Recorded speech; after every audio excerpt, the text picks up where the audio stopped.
కర్నూలు జిల్లా ఆస్పరి మండలం చారిత్రాత్మక ఘట్టానికి సిద్ధమైపోతోంది. ఈ నెల 25న ముఖ్యమంత్రి చంద్రబాబు తొలిసారిగా ఆస్పరిలో పర్యటించబోతున్నారు. ప్రభుత్వ ప్రాథమిక ఆరోగ్య కేంద్రంలో నిర్వహించే సంజీవని ప్రాజెక్ట్ 6వ విడత కార్యక్రమంలో సీఎం పాల్గొననుండగా పర్యటన ఏర్పాట్లు వేగంగా కొనసాగుతున్నాయి. హెలిప్యాడ్తో పాటు ఇతర ఏర్పాట్లను టీడీపీ నాయకులు అధికారులు పరిశీలించి సమీక్ష చేశారు.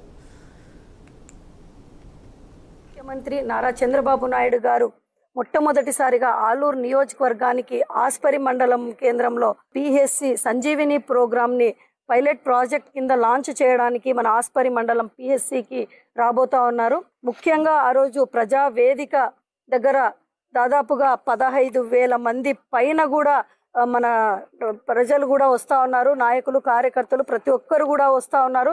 అలాగే క్యాడర్ మీటింగ్ కూడా జరగబోతా ఉంది. దాదాపుగా 1,200 మంది మా తెలుగుదేశం పార్టీ నాయకులు, కార్యకర్తలు ఈ క్యాడర్ మీటింగ్లో కూడా పాల్గొనబోతా ఉన్నారు. అలాగే పిహెచ్సి ప్రోగ్రామ్కి కూడా, సంజీవిని ప్రోగ్రామ్కి కూడా అక్కడ లాంచ్ చేయబోతా ఉన్నారు. సార్ 2 సంవత్సరాలలో మన ఆలూరు నియోజకవర్గంలో ఎన్నో అభివృద్ధి కార్యక్రమాలు జరిగాయి. గతంలో ఎప్పుడూ లేనంత విధంగా 15-20 సంవత్సరాలలో లేని అభివృద్ధి మన కూటమి ప్రభుత్వం వచ్చిన తర్వాత, మేము ఇన్ఛార్జ్ అయిన తర్వాత కూడా రోడ్లు అయితేనేమి, మంచినీటి సౌకర్యం అయితేనేమి, పిహెచ్సిలు అయితేనేమి, విలేజ్ హెల్త్ సెంటర్స్ అయితేనేమి ఎన్నో కూడా రావడం జరిగింది. 2014-19 ముందు మా గవర్నమెంట్లోనే దాదాపుగా 1940 కోట్ల నిధులతో ఈ వేదవతి ప్రాజెక్టుని ఏర్పాటు చేయడం జరిగింది.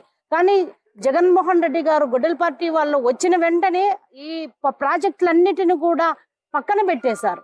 రాష్ట్రం వ్యాప్తంగా కూడా రివర్స్ టెండరింగ్ అనే పేరుతోన వాళ్ళు ప్రాజెక్టులన్నీ కూడా స్టాప్ చేసేసి ప్రజలకు ఎటువంటి